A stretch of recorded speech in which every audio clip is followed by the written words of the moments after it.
السلام عليكم، مرحبا بكم خياتي. ان شاء الله تكونوا كامله بخير، تكونوا بصحه جيده يا رب. خياتي جبت لكم هذا لا فيديو حبيبتي تاع طاجين التفاح للحم الحلو.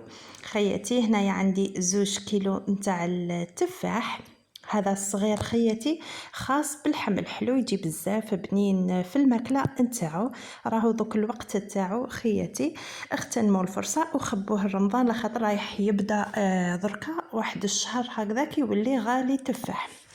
هنا عندي 2 كيلو تاع تفاح، عندي 3 كيسان تاع السكر، درت الكاس الاول الكاس الثاني والكاس الثالث، ونبدا ندير في الماء 2 كيسان ونص تاع الماء.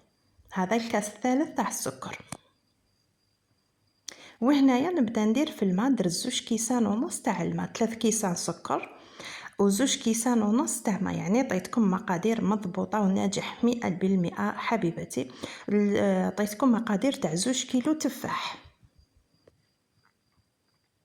وهنايا ندير هذا الطرونش تاع القارص، وهنايا نبدا نقشر خياتي في التفاح نتاعي هكذا. خياتي شوفوا نقشر، يعني نحي هذيك القشره رقيقه، من نحيش يعني ما نهضمش الحبه، يعني ما نحيش القشره مع التفاح، نحي غير هذيك لابو تاعو الفوقانيه برك هكذا. خواتاتي نحي كامل هذيك القشره، وهنايا نفرغوا لداخل، ما نخليهش بالزريعه تاعو اونكا وتكون حبه خاسره ولا، يعني هاي ليكم شوفوا نحيت كامل هذاك الدخلاني، المهم فيديتو للداخل. وهنايا وجدت الغيسيبيون اللي حندير فيه، درت فيه القارص هاكو تشوفوا فيه، وبديت نعصر عليه هكذا، ونحط الماء ونزيد نقشر هذا القطمير تاعو ولا هذاك العرف تاعو ما نحيتوش خياتي هكذا باش يجيني شباب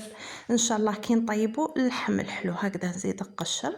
هنا راني نخلي لكم باش تشوفوا باللي راني نفيدي فيه من الداخل، وراني مخليت له هذاك القطمير نتاعو. هذاك القطمير رايح يعطي له شكل بزاف شباب، خاصه اذا زدتوا له وريقه نتاع نعناع هكذا يجي بزاف شباب خياتي. شافوه معايا اخواتي اللي كانوا معايا في القناه الاولى هكذا. راني زدت فرغت هذه اماني الله يرحمها، كنت نشوفها كي كتدير التفاح تفرغ كامل الداخل وتنحي كامل هذيك الزريعه هكذا. اذا كانت حبيبه خاسره ولا نفيقوا لها، يعني ما نخبوهاش ولا نحطوها لضيافنا هكذاك كي يفتحوها يصيبوها ماشي مليحه الداخل. وهنا يا خياتي كشتو كي طاب السيرو تاعي خليته غلى مده، كي ولا يغلي حطيت التفاح نتاعي هكذا خياتي، ماشي كي ولا يغلي عفوا سمحوا لي خواتاتي، حتى غلا حسبت له ربع ساعه باش بديت نحط في التفاح تاعي، ودرت له هذاك العود نتاع القرفه. ومن بعد كي ثقلت شويه هذيك لاصوص تاعو قدمته هكذا خياتي. راكم تشوفوا فيه جا ما شاء الله خواتاتي جا تحفه. وهذا راح نخبيه وما زلت نشري ان شاء الله ونزيد ثاني نطيب هكذا خياتي. شوفوا هنايا كيفاش جا بزاف الشكل تاعو بزاف شباب خياتي. شوفوا هذاك السيغو ثاني كيفاش جا،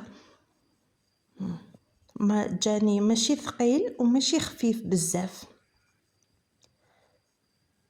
نقسم هنايا معاكم حبيبه بهكذا باش تشوفوا، يعني راهو طايب.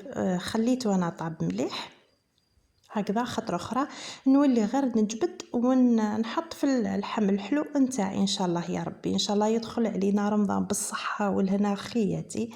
احنا هكذا تعودت انا من بكري، كانت ماما ربي يحفظها وربي يطول في عمرها تخبي هكذا التفاح، تخبي هذا الصوالح الرمضان. هذا هو خياتي، ودرتوه هكذا في لي بورطمونجي. نتوما ديروه في لي بواط هذوك ترانسبارون يتباعوا عند اللي يبيع لوازم الحلويات. انا درتوه في لي بورطمونجي، ما عنديش هذوك لي بواط تاع جوتابل يعني جوتابل. هذا هو لا فيديو تاعي تاع نهار اليوم، والى فيديو قادم ان شاء الله.